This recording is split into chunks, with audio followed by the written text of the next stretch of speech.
Di po mga guys, no, nandito po ako sa elementary school evacuation, no. Titingnan natin kung anong sitwasyon po dito yung mga naka-evacuate, no. Nandito po sila, no, kung anong sitwasyon po nila ang mayroon.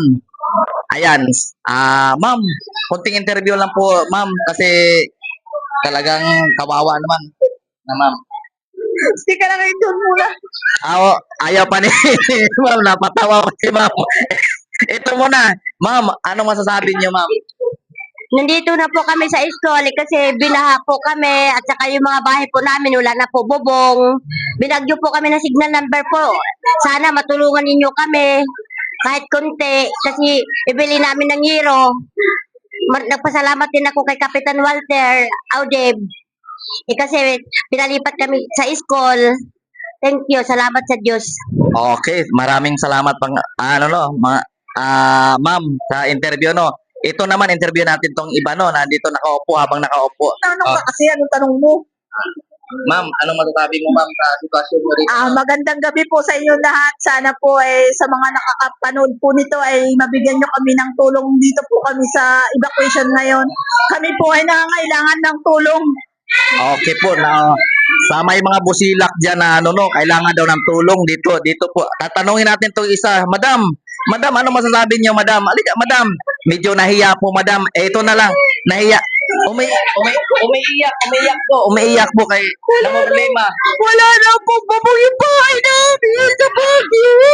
Naku po, nawala na daw yung bubong ng bahay nila dahil sa lakas ng bagyo. Kami, sana po patulungan kami, nabigyan kami ng ayuda ng pambubong po namin. Nako, Taas po ng tubig sa amin. Taas po. okay ho. Umiiyak na yon si madam, no, dahil yung yero daw nila dahil sa bagyo na yuwan, no, tinuklap daw yung bubong, no. Talagang wala nang bubong. Open na yung bahay nila dahil sa lakas ng bagyo na to dahil super tight po, no. Maghanap tayo ng ibang ma-interview, no. Dito tayo. Ay, madam, may nakaupo dito. Madam, ano masasabi niyo, madam? Ano po, sana mapalitan yung bubong namin na lumipad anong bagyong uwan. Thank you in advance. Okay po, maraming salamat, madam. Maraming salamat po sa na-interview natin, no. Dito tayo, may kumakain dito eh. Titingnan natin kung ano masasabi. Ayan, tulog naman yung iba, na-disturbo yung iba dito. Madam, pwede konting interview lang, madam, dahil nandito, kawawa naman nandito. Konting interview lang, madam. Magandang gabi sa inyo lahat. Nandito ko pa sa evacuation. At ang lalim po ng tubig sa amin. Kailangan po namin ng tulong para sa inyo. Ayun, maraming salamat po.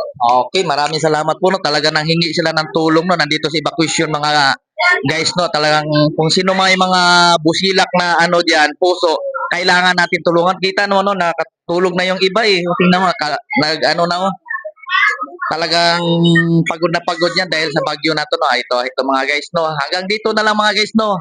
At maraming salamat sa ating mga followers diyan, mga viewers diyan. Ito, hanggang dito na lang mga guys.